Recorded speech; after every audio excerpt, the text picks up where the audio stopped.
Hi, it's Claire here, emotional wellbeing coach and mindfulness teacher. And today I'm going to talk you through a model that is really helpful in terms of understanding how you're showing up in relationships with co-workers, with partners, with friends, with family members. So this is a model that dates back to the 70s. It's called the drama triangle. And you'll see at the bottom that there is the word victim. So this just represents, all of these corners represent a state of mind that we go into, subconsciously usually. So just somewhere we go to, a pattern of behaving or thinking that we just find ourselves going there.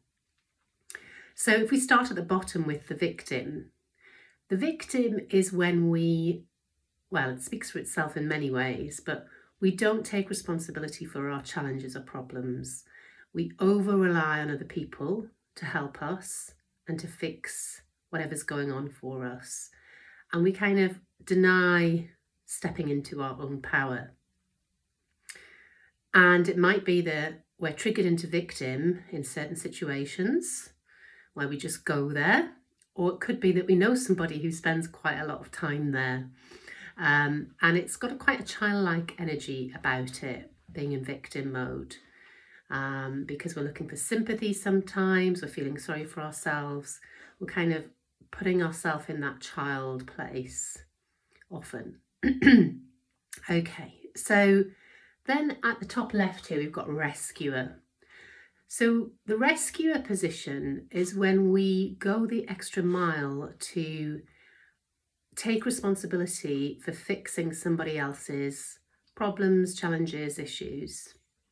When we rescue constantly, we find ourselves getting depleted, we get very tired, we don't have a lot of time for ourselves, and we quite often have quite poor boundaries and don't honour our own needs. So it can be a very exhausting place to be. And the thing to remember about rescuing is, whilst we're doing it with good intentions, it actually disempowers the victim, because this person isn't learning how to fix their problems. They're not growing. They're being denied the opportunity to work things out for themselves.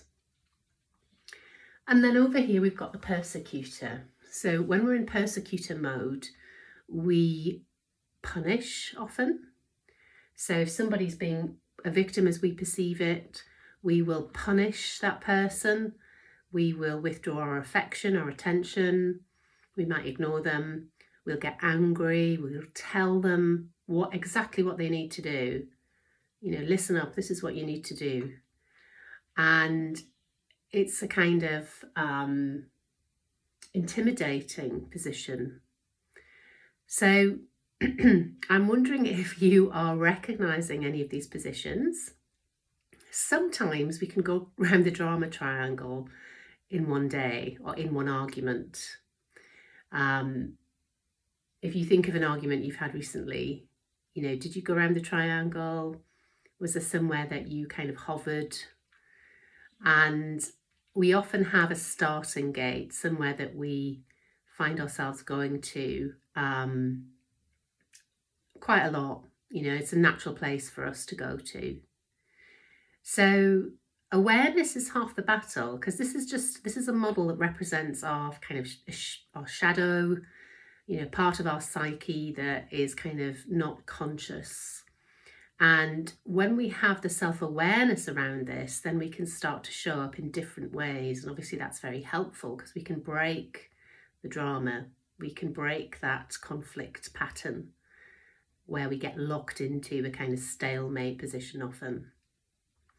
So if we want to break away from the victim, then we start to think about how we can be more empowered, what steps we can take to take responsibility for our own issues and step into our power more.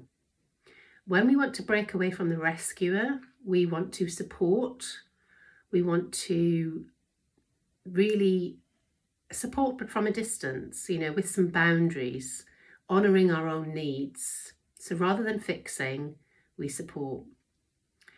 And if we want to come away from the persecutor, we don't get so emotionally involved with telling someone what they should do. We might make suggestions, but we leave it there. We don't make it our right to tell them what to do. We can challenge, we can support, but we don't make it our right to make it black and white and tell people what to do. So I hope this is helpful if it resonates for you. This often comes up in coaching sessions, and we spend quite a bit of time here. It can be a real light bulb moment when you realise that, oh, I'm showing up as the rescuer or the persecutor or the victim. And if you are, don't worry about it. We're only human. And it's all about breaking the pattern just by being aware and trying on different behaviours. Because when we're in any one of these corners, we're disconnected from our true selves. We're disconnected from that kind of loving, conscious part of us, and we're playing out a role. So I hope that's helpful, and I'll see you soon.